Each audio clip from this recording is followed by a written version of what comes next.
जय श्री राम। कुछ लड़कियों के दिमाग में ये रहता है कि हम शादी होकर जिस घर में आए हैं हमारे लिए यहाँ कुछ भी नहीं है, हमारी शादी तो ऊंचे ख़ानदान में होती। परंतु जब उनका रिश्ता होता है तो उनको समय दिया जाता है सोचने का, समझने का, पूछने का, देखने का, हर जगह जानकारी लेने का। परंतु जब वो मूक दर्शन क्यों बन जाते हैं, क्यों किसी की बातों पर विश्वास कर लेते हैं। अपनी बेटी के लिए अच्छी तरह से लड़का ढूंढो तो पूरी जानकारी परख कर लो, परंतु तुम उनके भाग्य का कुछ नहीं कर सकते। उनके नसीब में जो लिखा है उनको हर हाल में मिलके रहेगा। क्योंकि जब सीता जी की शादी हुई थी तो राजा जनक ने बहुत बहुत बड़े ज्ञानी ऋषि महात्मा ज्योतिषी बुलाए थे उनकी जो है पत्रावली देखने के लिए। क्या वो अपनी बेटी को सुख में नहीं देखना चाहते थे? परंतु कभी कभी ऐसे योग बीच में भी बन जाते हैं कि जो गलत समय आ जाता है। तो आजकल की लड़कियां इस बात को क्यों नहीं समझती हैं कि हमारा तो बहुत ऊंचा रईस देखते, ख़ानदानी देखते, हमको पहले नहीं बताया। और जब वो आती हैं नई नवेली, उनको जब ख़ानदान भी बहुत अच्छा लगता है, नौकर चाकर मिलते हैं, कोठी बंगला मिलता है, जब अच्छा लगता है और रहते रहते उनका मन ऊबने लगता है तो वो सब गलतियां गिनाने लगती हैं। जबकि हर खुशी, हर सुख हर किसी को नसीब नहीं होता है। जो विधाता ने लिख दिया है ये विधि का विधान है, हो के रहता है।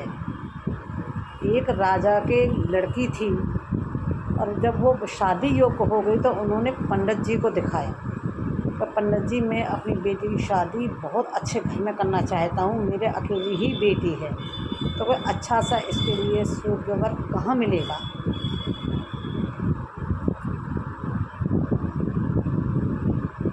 तो वो बोले, भाई तुम्हारी लड़की की जो शादी होगी वो एक मरे हुए आदमी के साथ होगी। बोले ये तो बहुत गलत तुमने हमें ज्योतिषी जी बताई बात।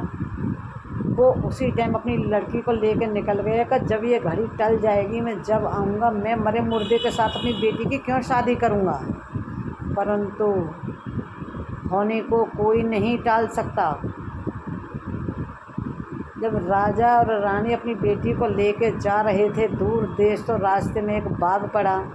तब बेटी को प्यास लगी, बोली हमको तो पिताजी प्यास लगी है कि बेटा यहाँ एक कुआं है, जाओ यहाँ कुआं पे पानी पिया। अब वो लड़की कुआं पे पानी पीने गई तो वहाँ एक पटिया कुआं पे रखी थी, तो उस पर से स्लिप मार गया पैर, लड़की कुआं में जा गई। ये पहले ज़माने की कहानी है और उनमें सच्चाई भी है।